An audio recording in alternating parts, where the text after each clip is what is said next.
안녕하세요. 이변을 잇다 이동현 변호사입니다. 오늘은 대마, 액상대마 카트리지를 매수 흡연한 혐의로 조사를 받게 되었는데 결국에 기소유예 받은 사례에 대해서 좀 설명을 드리겠습니다.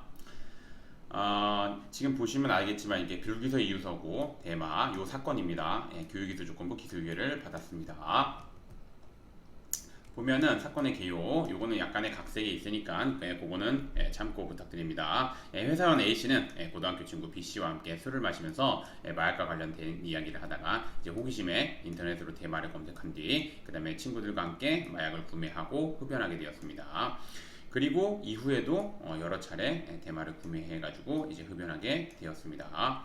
그런데 이제 그로부터 어느 날, 그로부터 한 몇 달 정도 지났는데 이제 수사기관으로부터 액상대마, 대마, 액상대마, 카트리지 매수, 흡연 등 혐의로 조사를 받으러 나오라는 연락을 받게 되었습니다. 그래서 A씨는 여러 차례 보시면 알겠지만 위에서도 말씀드렸지만 여러 차례 대마, 액상대마, 카트리지를 구매하고 흡연을 해 좀 징역형이 떨어질까봐 너무나도 두려운 상태에서 이제 마약사건 전문 변호사인 저를 찾아오셨습니다. 그래서 요거는 이제 관련된 규정이고 여기서 보시면 대마를 매매한 경우에는 1년 이상의 유기징역, 그 다음에 이제 보시면 대마를 섭취한 경우에는 5년 이하의 징역 또는 5천만 원 이하의 벌금에 요 규정이 적용됐던 사건입니다. 그럼 이제 기소유예를 어떻게 받았냐? 보시면 저는 수임한 다음에 A씨와 함께 조사에 참여했습니다. 참여해가지고 이제 수사기관에서 확보하고 있는 자료를 확인했고 A씨의 진술 방향을 잡아드렸습니다. 물론 이제 들어가기 전에 A씨한테 들은 내용을 바탕으로 해가지고 어떻게 진술했으면 좋겠다, 어떻게 조사에 참여했으면 좋겠다라는 내용을 정확하게 말씀드렸고 그 다음에 조사에도 함께 참석해서 참여해서 옆에 앉아가지고 이제 수사기관에서 있는 자료를 확인하면서 중간중간에 이제 A씨랑 나와서 얘기 나누고 진술 방향 정하고 들어가서 진술하고 그런 방향으로 했습니다. 특히나 이제 마약 사건 같은 경우는 이제 혐의 인정하면은 변호사가 별도로 필요 없다고 오해하시는 경우가 많은데 마약 사건 같은 경우도 이제 혐의를 인정하더라도 어떻게 진술하느냐, 그 다음에 어떤 방향으로 진술하느냐에 따라서 결과가 확연하게 달라집니다. 그리고 그 외에도 그 다음에 이제 각종 양형자료 뒤에서 이제 설명드리겠지만 양형자료를 바탕으로 해가지고 어떻게 주장하느냐에 따라서 결과가 확연하게 달라지므로 잘 대응해야 된다는 거 말씀드리겠습니다. 그래서 보시면 이후 저는 조사받고 나와서 반성문이랑 그 다음에 이제 정신과 꾸준하게 반성문 작성해달라고 했고 주기적으로 반성문 작성해달라고 했고 정신과 진료 받으시라고 했고 마약은 끊어야 되니까 정신과 진료 받으시라고 했고 그 다음에 마약 중독 치료 내역서 그 다음에 마약 퇴치 운동본부 가가지고 적극적으로 이제 프로그램에 참여하라고 말씀도 드렸고 그 다음에 혹시나 주변에 탄원서 써주실 분, 가족분들이나 탄원서 써주실 분들 있으면 써달라고 말씀드렸습니다. 이런 양형자료를 바탕으로 A씨는 호기심에 마약을 접하게 되었지만 진심으로 반성하고 있다는 점, 그 다음에 다시는 재범을 저지르지 않기 위해 마약 중독 치료를 받고 있고 정신과 진료도 받고 있다는 점, 그 다음에 A씨는 대마, 액상대마 카트리지를 구매하게 된 경위, 그 다음에 공범자인 친구 B씨에 대해서 인적사항 등을 이제 진술하는 등 수사에 적극적으로 임하였다는 점, 그 다음에 이제 초범이라는 점 이런 거를 주장해가지고 기소유예 처분을 이번에 한해서 기소유예 처분을 내려달라는 내용의 변호인 의견서를 제출했고 그 다음에 수사기관 갔을 때도 선처를 부탁드리는 내용 적극적으로 좀 어필을 드렸습니다. 그래서 이제 결국 검사는 A씨에게 기소유예 처분을 내렸습니다. 지금 요즘에 사회적 분위기를 보시면 아시겠지만 기소유예 처분 받기가 옛날 같은 경우는 이렇게 흡연 대마 같은 경우는 흡연 몇 번 해도 기소유예 내려주는 경우가 있는데 요즘 같은 경우는 이제 보통 다 재판에 넘어가게 됩니다. 즉 기소돼 가지고 재판을 받게 되면 이제 전과가 생기는 경우가 대부분이라고 보시면 되고 그리고 이제 보시면 요즘 같은 경우는 좀 강경 대응을 하고 있기 때문에 정부나 아니면 각 그 수사기관 그다음에 이제 법원에서 다 이 마약 사건에 대해서는 강경하게 대응하고 있기 때문에 진짜 그 횟수가 꽤 되거나 이러면 이제 엄중한 징역형이 나오거나 구속 수사를 받는 경우가 많습니다.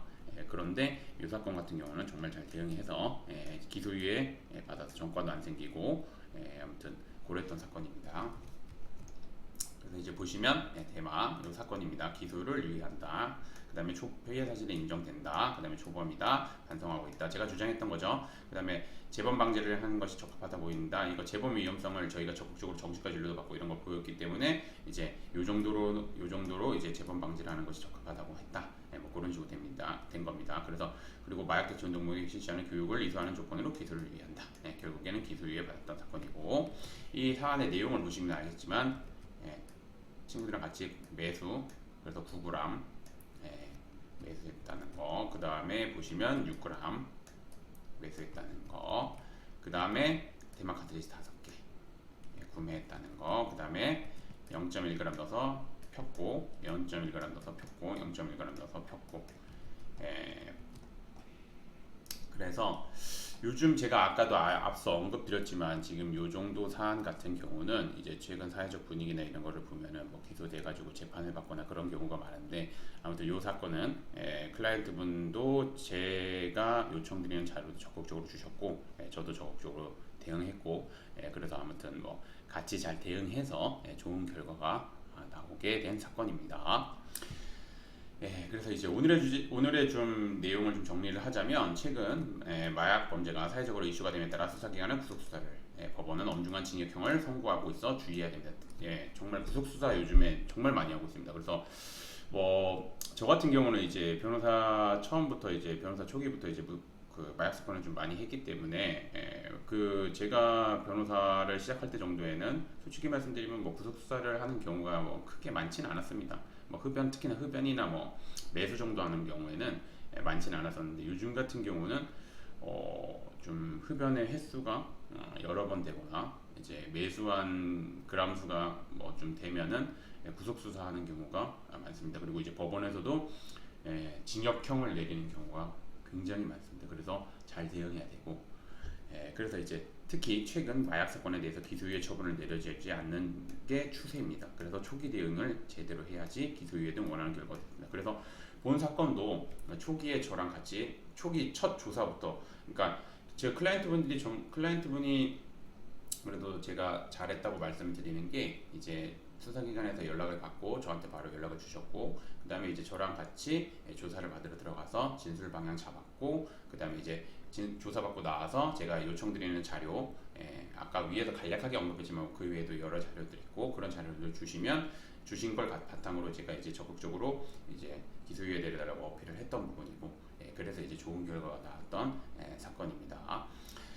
그래서 제가 뭐 당부드리지만 마약 사건 같은 경우는 혐의를 인정한다고 하더라도 다시 한번 말씀드리지만 혼자서 대응하는 데는 좀 제한이 있고 그 다음에 혼자 대응하는 거랑 마약 사건을 전문적으로 하는 변호사님이랑 대응하는 거랑은 결과가 확연하게 다를 수 있습니다. 그래서 마약 사건 전문적으로 하시는 변호사님의 도움을 받아서 아무리 가벼운 사안이라도 그렇게 하시는 게 맞습니다. 특히나 요즘 사회적 추세를 보면 그렇게 대응하는 게 맞고 그리고 이제 마약 사건으로 이제 변호사님을 선임하려고 하시는 경우에는 두 가지를 꼭 확인하시는데 첫 번째 마약 사건을 많이 다뤄보신 변호사님이신지 두 번째 이 마약 사건에서 좋은 결과를 도출해낸 변호사님이신지 그다음에 세 번째 제가 한 가지만 더 말씀드리면 마약 사건으로 이제 상담을 받으러 가시는 분들을 보면 상담하시는 변호사님이랑 사건 진행하시는 변호사님이랑 좀 다른 경우가 있습니다. 그렇게 하시는 거는 좋지는 않고 상담하시는 변호사님이 그 다음에 이제 사건을 진행하는 변호사님이랑 동일한 변호사님을 선임하는 게 맞습니다. 그리고 뭐 상담하러 가면 이제 마약 시스템이 어떻게 돌아가고 마약이 어떻게 뭐 마약 은어들도 있고 이런 걸 있는데 그런 걸 좀 얘기하다 보면 이분이 마약 전문 변호사님인지 아닌지 알 수 있습니다. 그래서 꼭 상담을 거쳐서 믿을 수 있는 분을 선임하시는 게 좋다는 거 말씀드리겠습니다. 오늘은 뭐 여기까지 마치겠고 저는 이변을 이따 이동현 변호사였습니다. 감사합니다.